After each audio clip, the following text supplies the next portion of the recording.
We actually have Nicholas Heyward Jr. father here today. If he could step forward and speak. Hello. Pass him a mic. This is the father of Nicholas Heyward Jr. and he'll give you some information on his son.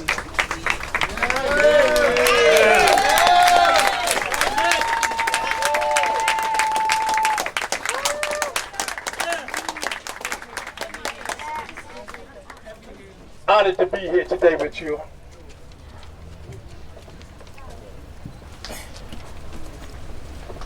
My son Nicholas Heyward Jr. was murdered 22 years ago.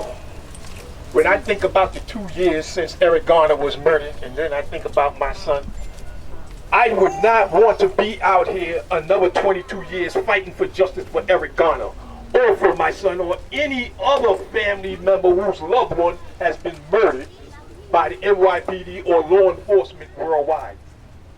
I want to give a big applaud to all of the speakers who spoke before me, because what they were saying was right and exact. This system right here is not, we are not going to get any justice under this system.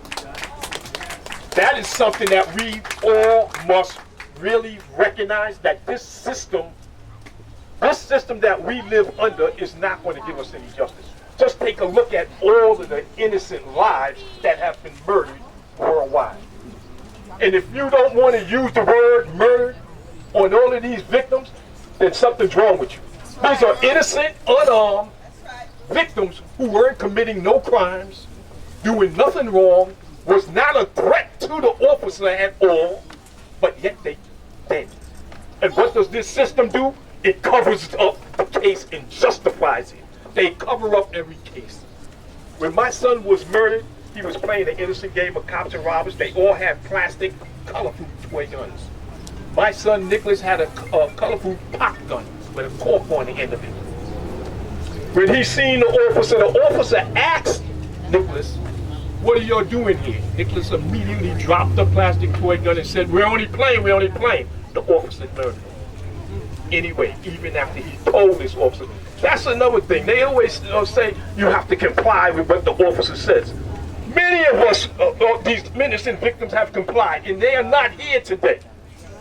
In this system, like I said, they refuse to hold these officers accountable. They refuse to do it, and that's why we, the people, each and every one of us out here right now, we are all leaders. Don't look at yourself as nothing less than a leader, because you are a leader. And you need to stand up and make yourself manifest just what you are. You are a leader. Know that and manifest it and organize with all the other groups. And I'll tell you this right here. This is the first time that I'm actually standing in this crime scene. This is a crime scene where we're all at. Know that. This is a crime scene. Eric Garner was murdered on this spot. The officers, not one officer, the officers that murdered him, because it wasn't just Daniel, what's his last name? There's a whole, I think it was all the 5 others that were there. Those officers also are responsible for the murder of Eric Garner. They did absolutely nothing to stop that man from choking him, even after he yelled out that he cannot breathe. We got to really take a look at what this system is doing to us. And we also need to take a look at our future generation.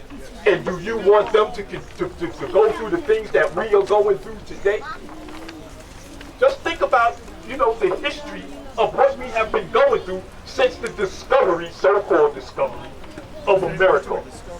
Really take a look at that and think about all the terror that has been placed upon us that we had to deal with.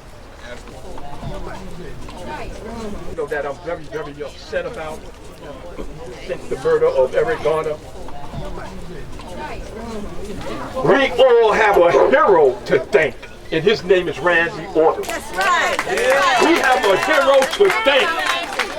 Ramsey Orta is a hero, and he needs to be recognized as one by us all. We need to recognize who the hero is who brought this case to light.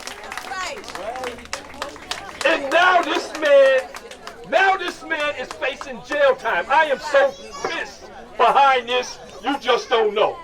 This is why I'm saying please, we need to organize ourselves. And actually, we need to organize to tell this system that we refuse to have Ramsey Orta in prison. We refuse that. We need to let them know that Ramsey Orta is our hero.